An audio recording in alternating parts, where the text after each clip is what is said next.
وہ چیزیں جو انسان کو اللہ کے قریب کرتی ہیں اور اپنے مولا کریم کے قریب لے جاتی ہیں، سب سے پہلی چیز یہ ہے کہ وہ فرائض ادا کیے جائیں جنہیں اللہ تعالیٰ نے لازمی ٹھہرایا ہے۔ جیسے حدیث الہی یا حدیث قدسی میں فرمایا کہ میرا بندہ کسی ایسی چیز کے ذریعے میرا قرب حاصل نہیں کر سکتا،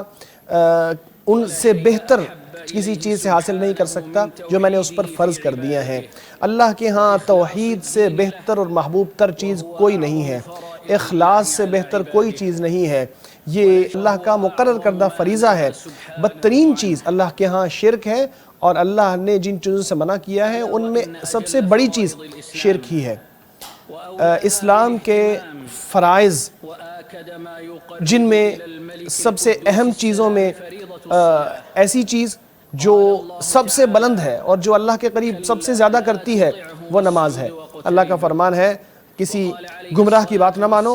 بلکہ سجود کرو اور اللہ کا قرب حاصل کرو۔ نبی اکرم صلی اللہ علیہ وسلم کا فرمان ہے انسان جب سجدے کی حالت میں ہوتا ہے تو اللہ سے قریب ترین حالت میں ہوتا ہے، لہٰذا کثرت سے اس میں دعائیں کیا کرو۔ یہ اس لیے کیونکہ جب انسان سجدے میں گر جاتا ہے تو اپنی ذلت اور اپنی عاجزی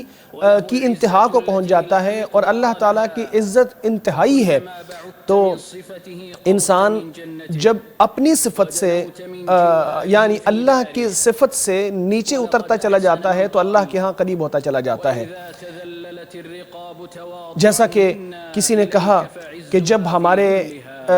ہماری گردنیں تیرے سامنے جھک جاتی ہیں تو ہماری عزت ہماری گردنوں کے جھکنے میں ہی ہے۔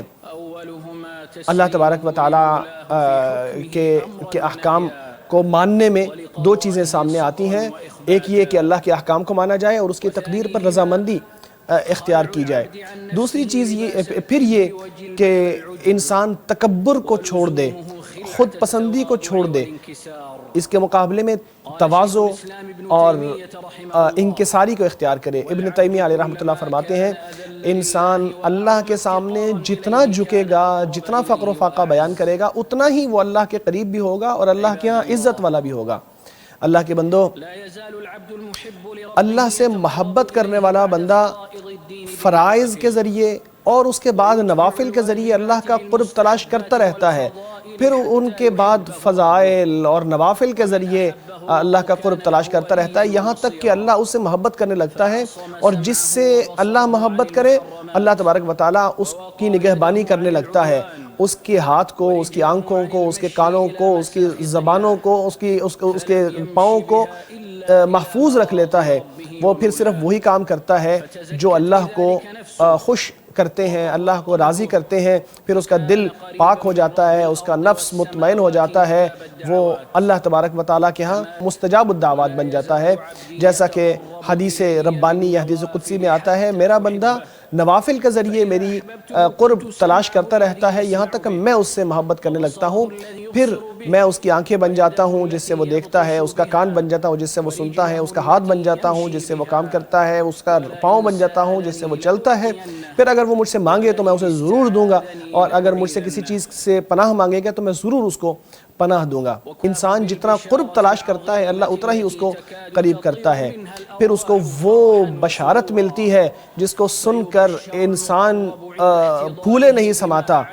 جب اس کی موت کا وقت ہوتا ہے تو اسے وہ بشارت ملتی ہے جس کو سن کے وہ خوش ہو جاتا ہے کہ اللہ نے اس کے لیے کیا کچھ تیار کیا ہے، کیسا رزق تیار کیا ہے۔ اللہ تبارک و تعالیٰ جو عزت والا ہے اس کا فرمان ہے اگر وہ مقربین میں سے ہوا